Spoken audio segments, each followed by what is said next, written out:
Hello everyone, welcome back to another video for the series. I'm Yu and today I brought an algebra problem from IMO Shortlist. I believe it was 2021 IMO Shortlist A5. And I really loved reading the solution for this problem, so that's why I wanted to share it with everyone. So let n be an integer that is greater than or equal to 2, and let this be a positive real number such that thing equals 1. Prove that this is true. Usually when we see a long addition here, like this, then usually a general rule of thumb is to define s of k as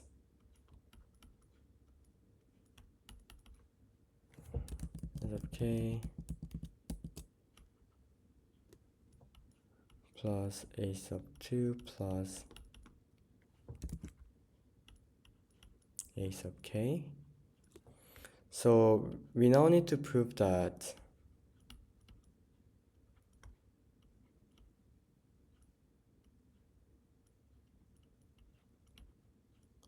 s of k, oh my goodness. Oh, that's why my pad was tilted. Okay, I can write it well now. And it was quite strange that even though I was writing it well, it was like tilting. So we need to prove that this is true.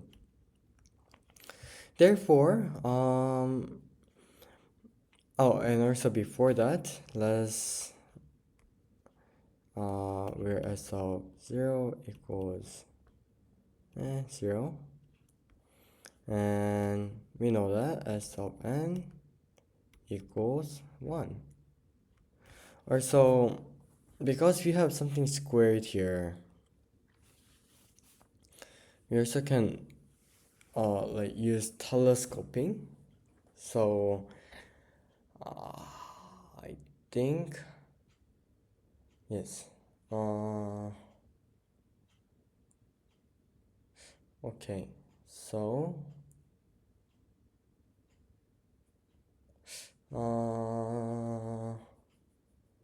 we know that s of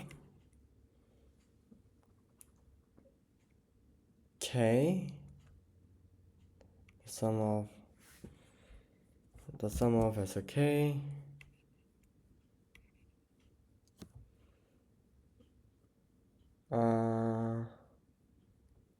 equals 1 through n. We know that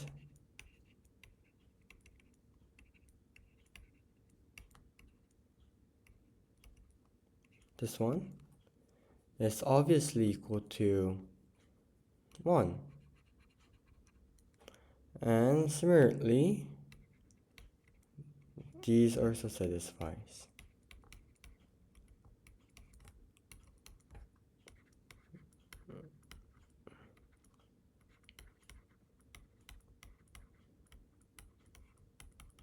These are also true.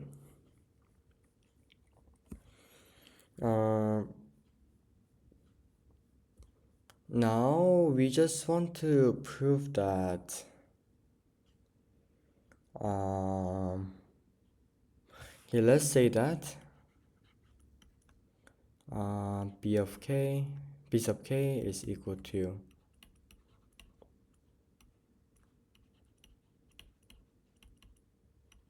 so we want to show that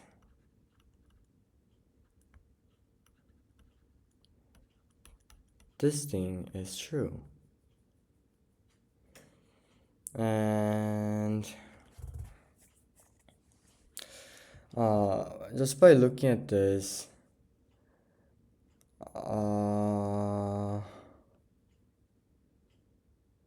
let's use this one.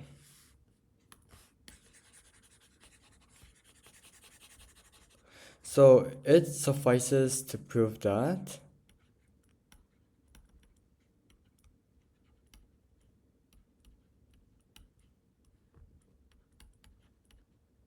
this is less than the sum of 1/3.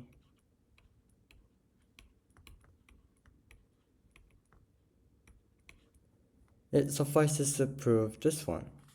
So if we prove this one, then it automatically links with our first one.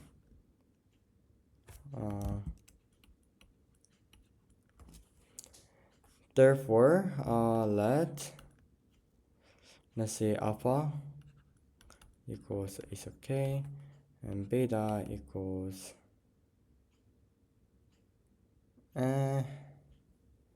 let's we have k minus 1 here, so ace of k minus 1. Then we know that alpha plus beta is equal to s sub k. And this is obviously less than or equal to 1 because s sub n, k must be less than or equal to n. So we know that alpha plus beta is less than or equal to 1. And this may come handy. So let's rewrite this one first. So if we just prove that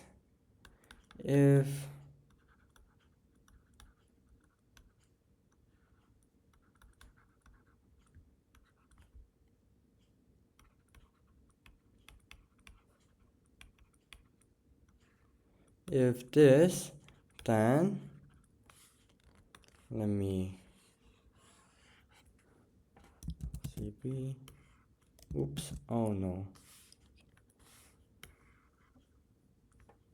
then this is true, right? Because like we're just thinking about individual term here, and if individual satisfies, then the whole thing should also satisfy. So if this is true, then this is true, and this is true. So we just need to prove that this is true. So let's substitute alpha and beta because that looks cleaner.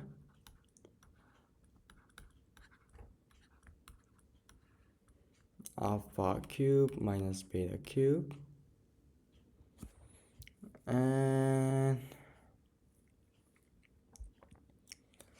oh wait, this is not. This is alpha plus beta cube minus beta cube.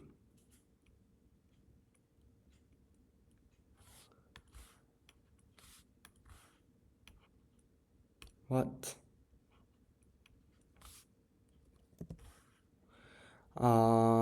Expanding this, we have alpha cube plus 3 alpha squared beta plus 3 alpha beta squared all over 3. And we see alpha beta squared here, so let's move that. So we have minus alpha beta squared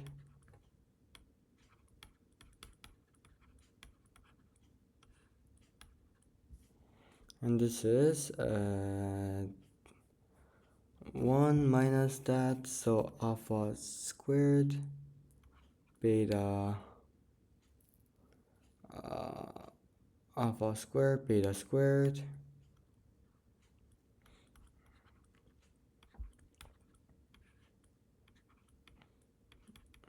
alpha squared beta divided by alpha squared on both sides, so we have plus 3 beta over 3. And how should we continue from here? So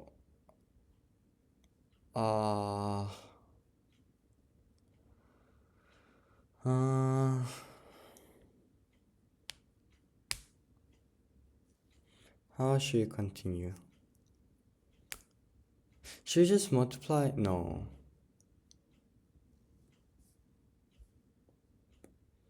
Oh, let's use this one. So we know that 1 minus alpha is less than or equal to beta. So this one, we have, therefore we have Is this right? Is this right? I think so. Because is alpha always greater than or equal to 1? And because alpha and beta are all positive, because this is positive, alpha and beta are positive, so we can divide them on both sides. So this is indeed true. So we have this one, that's in beta. And this is equal to alpha over 3 plus beta. And that is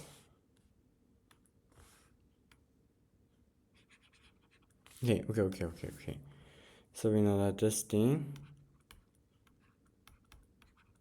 less than or equal to beta, but this is less than.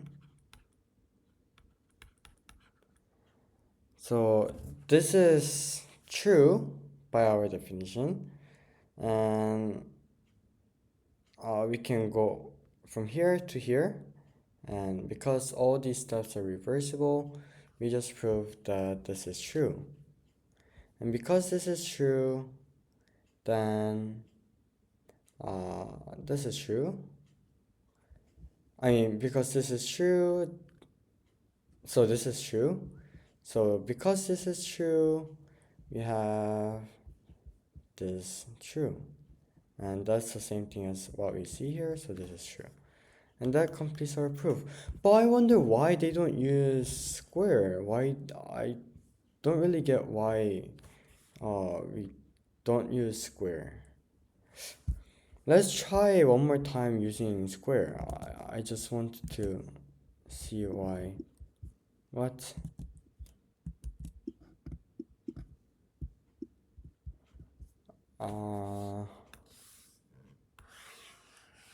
Let's try with squares because I don't really get why we use cube instead of square. Okay, so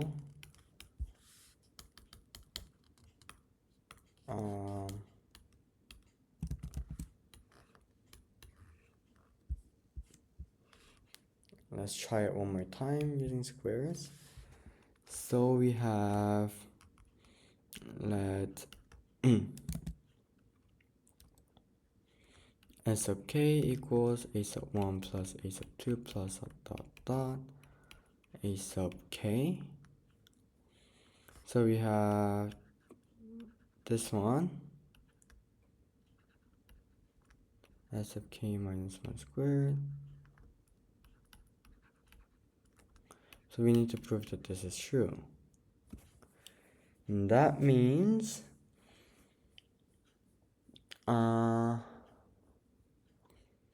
if we prove that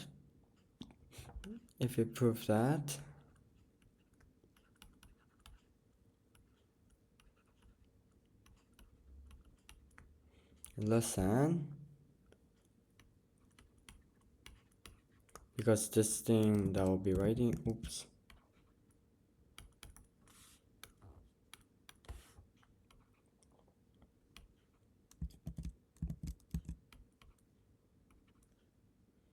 k s of k squared minus s of k minus 1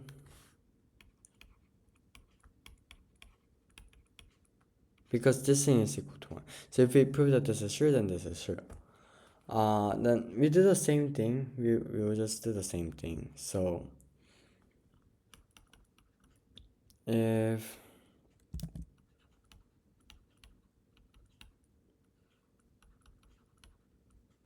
less than,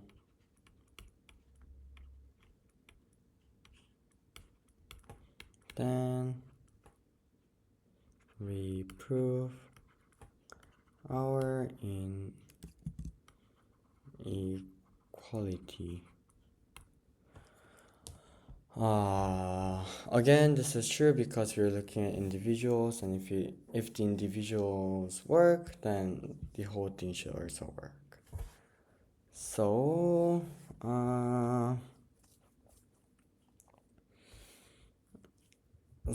let's use the same variable. I don't change them. Let alpha equals a sub k, and beta equals s of k minus 1. So you have alpha beta squared over 1 minus alpha less than alpha plus beta minus beta squared all over 3, which is equal to alpha squared plus 2 alpha. I get it. I think I get why they didn't use it. And the reason is here because of this term right here. I think one easiest way to get the term alpha beta squared is by having alpha plus beta cubed. So that's why they use cube instead of squared. So I think during the test we don't know if you have to use like power of 1 or square or cube. Then I think we should just try everything. So we should try s of k minus s of k minus 1 here. But obviously you know that will not lead to a clean solution. So we try square. But we see that we have this term right here, and the an easiest way to get this term is by having alpha plus beta cubed. And that would be really great because we have over 3, and the coefficient of alpha beta squared when we cube it is 3. So, and we also have 1 here, so you cancel anyways. So I think that's why they use cube. So I think during the test we need to try s of k minus s of k minus 1, and s of k squared minus s of k minus 1 squared, and s of k cubed minus s of k minus 1 cubed. So I think during the test we have to do that, and that's the reason why we use cube. So personally, I really loved learning about this problem. I think the first kick is like setting a new variable s of k, and second one is find using telescoping series, and third one is looking at the individual ones. And other than I think the others are quite self-evident, quite obvious. So yes, I think that was it for today. Thank you so much for watching this video, and tomorrow I'll come back with another very fun and interesting problem. And thank you, and see you tomorrow. Bye.